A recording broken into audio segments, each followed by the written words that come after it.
শাড়িটা আমাকে দে। এটা আমি নিব না, শাড়িটা আমি নিব। এই কি হয়েছে? তোমরা এইভাবে ঝগড়া করতেছো কেন?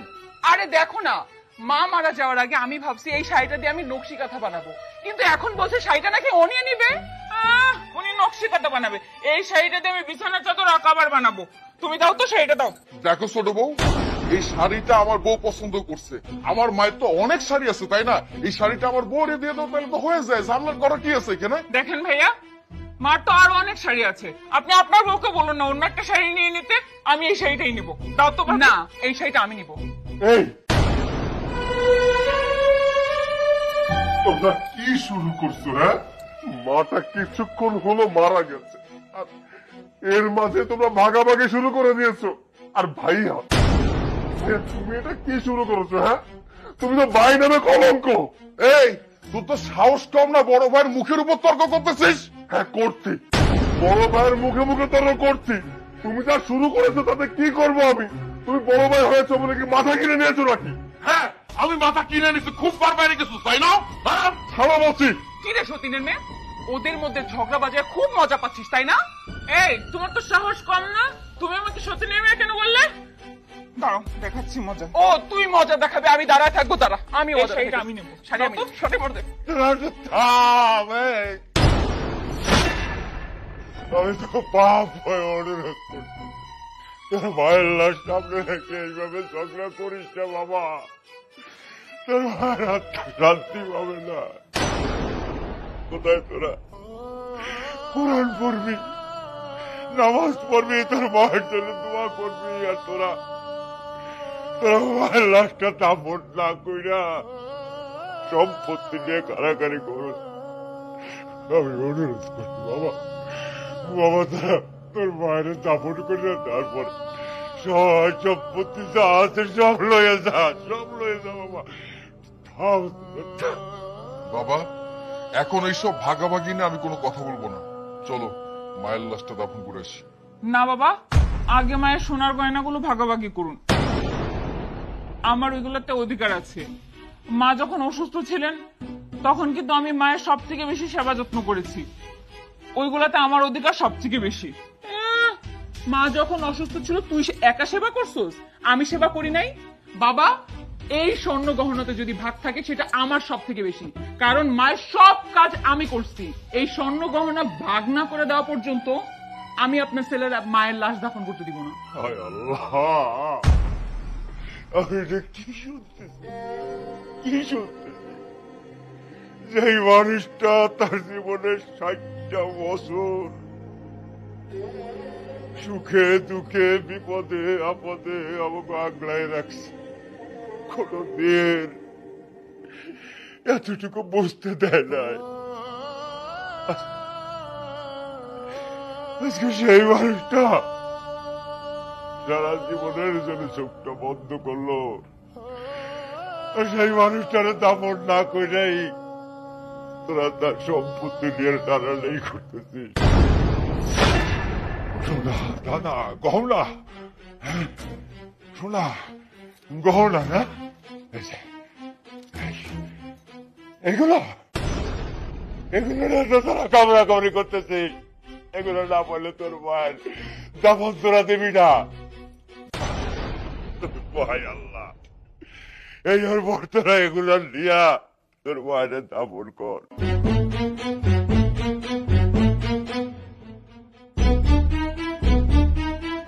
হারাম জাতি, অভিজ্ঞতাকার মা কিছুক্ষণ আগে মারা গেল, আর এখন তোরা এই স্বর্ণ গহনা নিয়ে শুরু করে দিয়েছিস। এসব কি? হ্যাঁ, তুই এত লোভী আমি তো জানতাম না। আমি তো জানতাম ভাবি একটু অর্ধেক লোভী, বাট এখন তো দেখছি তুমি তার থেকে বেশি লোভী। এই মুখ সামলে কথা বলে, কি উল্টে পাল্টে কথা বলছিস? আমার বলবি মানে? কিসের মুখ সামলে কথা বলবো? যা সত্যি তাই বলছি। তোমার বউ তো লোভী, দেখো না কি করতে হয়েছে এক শাড়ি নিয়ে। আমার কথা বলছিস? আরে আমার নেব খারাপ সন্তান, যেই মা 10 মাস 10 দিন গর্ভে ধারণ কইরা 2টা বছর তোদের বুকের দুধ খাওয়াইছে, বিপদে আপদে সারা রাত হাত ধরে আল্লাহর কাছে মোনাজাত করছে, যে আমার সন্তান যেন দুধে ভাতে থাকে, তাকে যেন কখনো কোনো অমঙ্গল না হয়। আর সেই মা মজা পড়ে আছে, তোদের একটু কষ্ট হয় না? মায়ের জন্য কষ্ট হয় না? বাবা চলো, মাল লাশটা দাফনের ব্যবস্থা করি।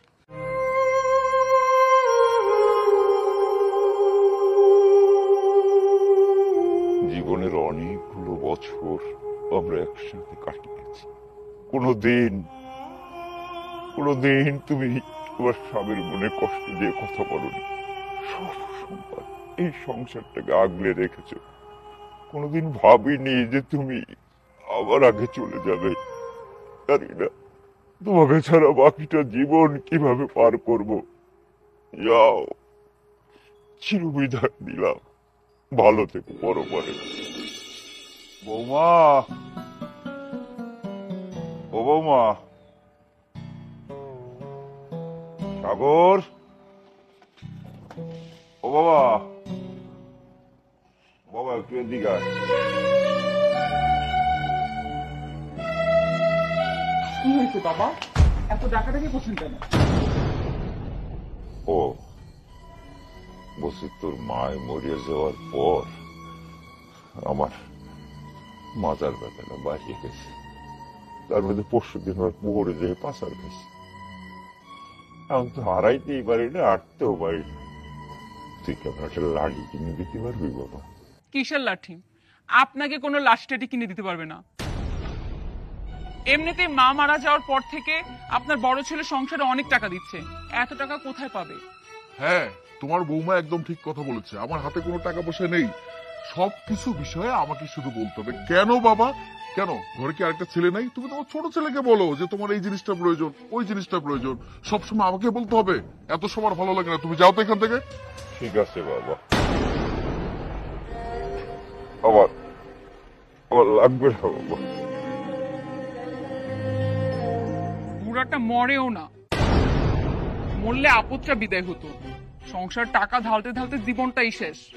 চলো তো। আজ আমি সবার কাছে বোঝা হয়ে গেলাম।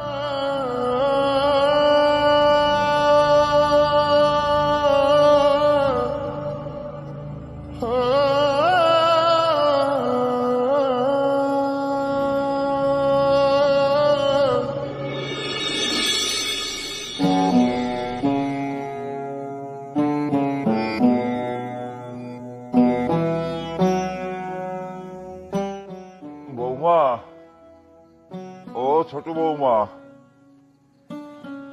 সৈকত, বাবা। কি কি হয়েছে?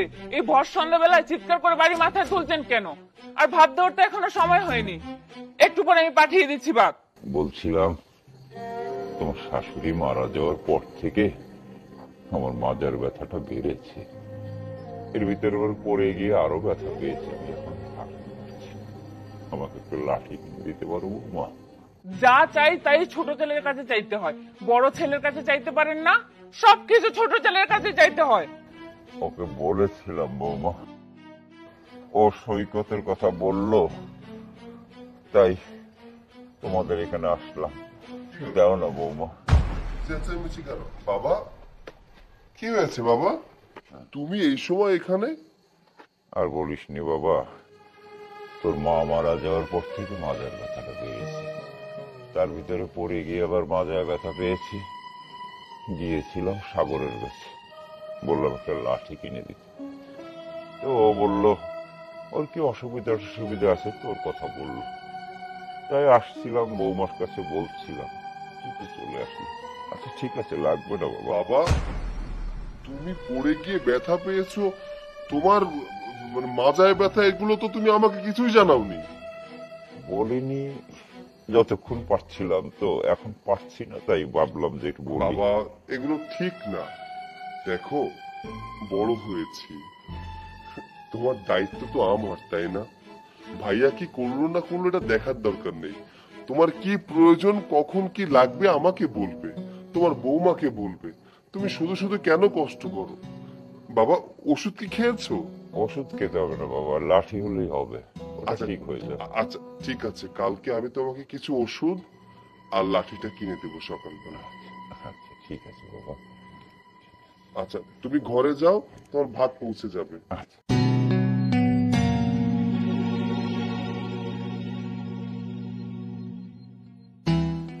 এই, বাবার সাথে এইভাবে জোরে জোরে কথা বলছিলে কেন? এই তুমি থামো তো। বাবা বললো আর তুমিও দিতে রাজি হয়ে গেলে, তাই না? তোমার বড় ভাই দিতে পারে না, বড় ভাই বউ দিতে পারে না? হ্যাঁ, সম্পত্তির ভাগ নেওয়ার সময় তো ঠিকই দৌড়তে দৌড়তে চলে আসে। দেখো, কে কি দিল বা না দিল সেটা আমার দেখার দরকার নেই।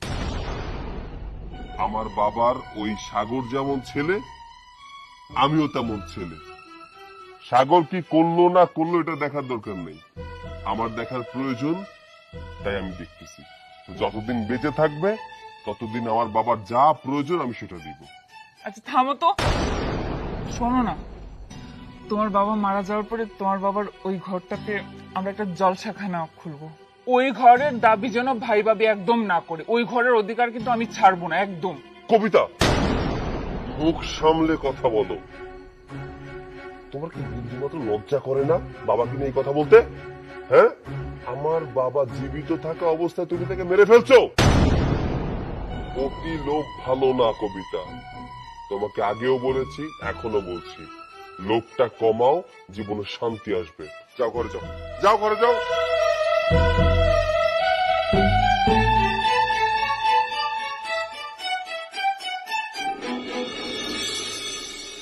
বৌমা, বৌমা, বলছি আমার খুব খিদে পেয়েছে, আমাকে কটা ভাত দাও। আমি তো এখনো রান্না করিনি, আমি কি করে আপনাকে ভাত দেবো? যান, বড় বউ রান্না করেছে, তার কাছ থেকে গিয়ে খান।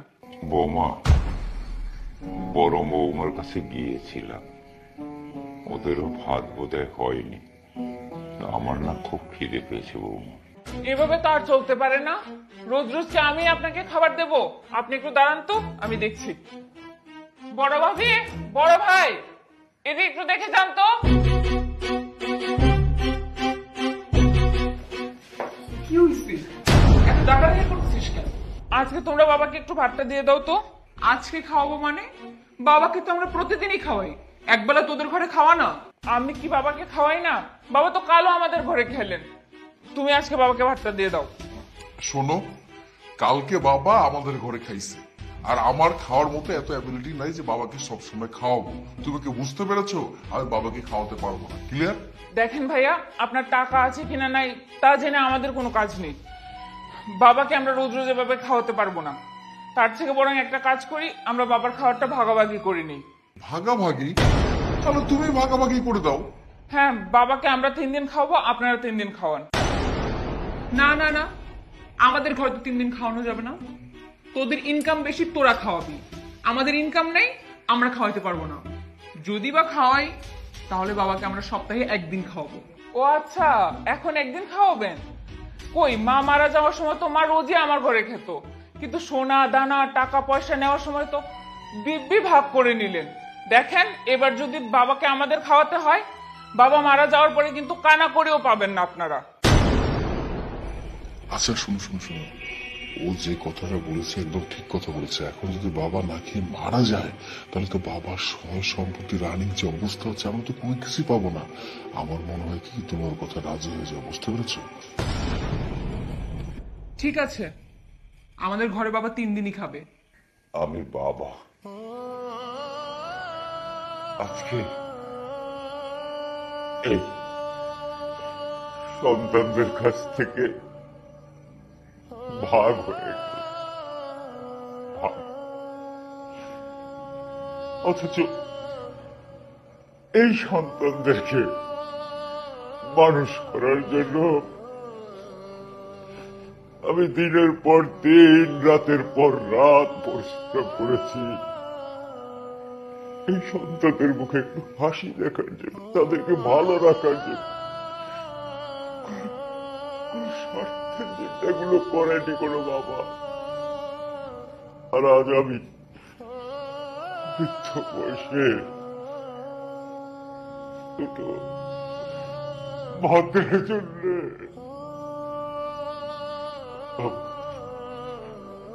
ভাগ করে ফেললি। বাবা, তুমি এমন ভাবে কথা বলছো মনে হচ্ছে পৃথিবীতে তুমি একমাত্র বাবা যে কিনা আমাদের ভরণ পোষণ দিয়েছে, আমাদের লালন পালন করেছে, আমাদের মানুষের মতো মানুষ করেছে। এইসব কথা না শুনতে ভালো লাগে না। এইসব কথা বাদ দিয়ে যদি অন্য কথা থাকে সেটা বলো। এই চলো, আমার হয়েছে যত জ্বালা। এতদিন শাশুড়ির সেবা যত্ন করেছি, এখন হয়েছে শ্বশুর। বৌমা তুমি রাগ করো না। আর আপনি থামুন তো, আমাকে তো বান্দি নিয়ে এসেছেন তাই না? দিন, খাবার প্লেটটা দিন।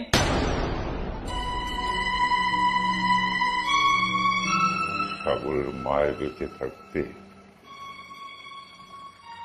এই বড় বড় মাছের মাথা, কচু মাছের চচ্চড়ি, আর এখন দুবেলা ভাতের মাছ তো স্বপ্ন।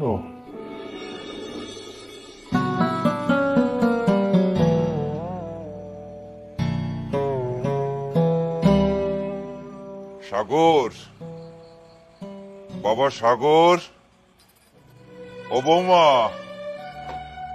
বড় বৌমা।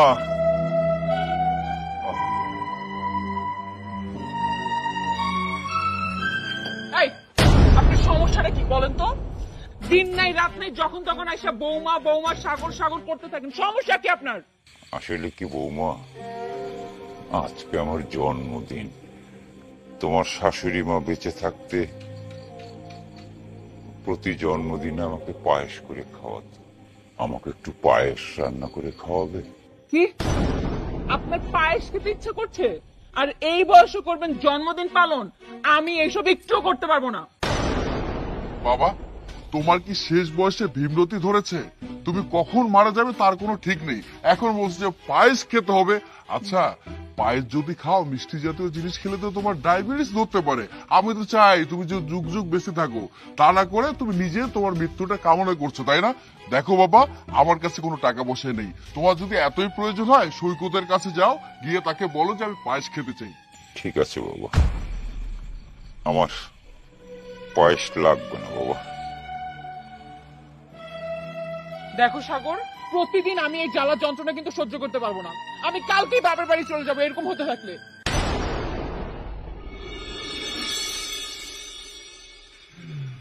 বাবা, হ্যাঁ বাবা, বলো বাবা।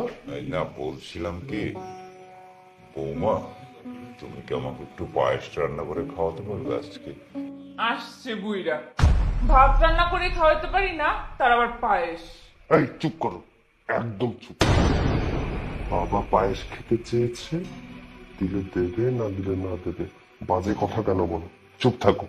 বাবা, একটা কথা বলো তো, মানুষ বিশেষ কোনো কারণে পায়েস খেতে চায়, বা বিশেষ কোনো মুহূর্তে। কি হয়েছে বাবা বলো তো একটু। আসলে হয়েছে কি বাবা, আজকে আমার জন্মদিন। তো এই দিনটাতে তোর মা আমাকে নিজ হাতে পায়েস রান্না করে খাওয়াতো। তোর মা তো আর বেঁচে নেই। বাবা, হ্যাপি বার্থডে টু ইউ। দেখেছো, আমি নিজেই ভুলে গেছি। আহা বাবা, কান্না করুন না। দেখো বাবা, পৃথিবীতে চিরদিন কেউ বেঁচে থাকে না। বেঁচে থাকে শুধুমাত্র তার মায়া আর স্মৃতি। বাবা, আজকে আমি তোমাকে নিজে হাতে পায়েস রান্না করে খাওয়াবো, কেমন? আচ্ছা বাবা। কবিতা, একটা কথা কি জানো, বাবা যতদিন বেঁচে থাকবে ততদিন বাবার ভালোবাসা সম্পর্কে মানুষ বুঝতে পারে না। যখন মাথার উপর থেকে বটগাছটা হারিয়ে যায়, তখন মানুষ বুঝতে পারে কি হারিয়েছে। আমি মাকে হারিয়েছি, বুঝতে পারি মায়ের ভালোবাসাটা কি ছিল। মায়ের ভালোবাসাটা মিস করি, কিন্তু তোমার মা আছে, বাবা আছে, তুমি বুঝতে পারবে না। আচ্ছা, ইনি তো আমাকে জন্ম দিয়েছেন, তাই না? সে আমার বাবা। তোমার বাবা তোমাকে জন্ম দিয়েছেন, তাই সে তোমার বাবা। আচ্ছা, তাহলে পার্থক্যটা কোথায়? জন্ম তো সেও তোমাকে দিয়েছে, উনিও আমাকে দিয়েছে। দুইজন তো বাবা, তাই না? তাহলে ভালোবাসাটা কেন কমে যায়? কেন ভাগ হয়ে যায়? বাবার বাড়ি থেকে শ্বশুর বাড়ি আসলে সে কিন্তু তোমার বাবাই থাকে, তাই না? আমার বাবা মানে তোমার বাবা। তার ছেলেটাকে ভালোবাসতে পারছো, তাকে কেন ভালোবাসতে পারছো না? তোমার বাবা যখন এই বাড়িতে আসে, তুমি যখন আমাকে বলো যে তোমার বাবা কি খেতে চেয়েছে, আমি বাজার থেকে সেই খাবারটা নিয়ে আসি। আমার বাবা যখন তোমাকে কিছু খাওয়াতে বলে, কই তখন তো তুমি খাওয়াও না। যখন তোমার বাবা থাকবে না, তখন বুঝতে পারবে বাবার আসল মর্মটা কি। তাই বলি কি, পারলে আমাকে যেমন ভালোবাসো, আমার বাবাটাকে একটু ভালোবেসো, কারণ তার তো এখন কেউ নেই, আমরাই তো তার সব, তাই না? আসলে আমি তো কখনো এভাবে ভেবে দেখিনি। আমি ভাবতাম আমার বাবা মানে আমার বাবা, আমি সবসময় আমার বাবাকে আদর করব। তোমার বাবা আমার কেউ হয় না। আমি না আমার ভুলটা বুঝতে পেরেছি, তুমি প্লিজ আমাকে মাফ করে দিও। বাবা, আপনিও না আমাকে মাফ করে দিন, আমি আর কখনো এমনটা করব না। না বৌমা, আর হ্যাঁ, আজকে আপনাকে পায়েসটা আমি নিজের হাতে রান্না করে খাওয়াবো। মানে তো কি হয়েছে, আমি তো আছি, আমি আপনাকে রান্না করে খাওয়াবো। আচ্ছা তা তো তোমরা তাহলে দুজনেই রান্না করো। ও বলেছে ও রান্না করবে, তুমি বলেছে তুমি যাও, দুজনেই করো, আমি তোমাদের দুজনের হাতের পায়েস।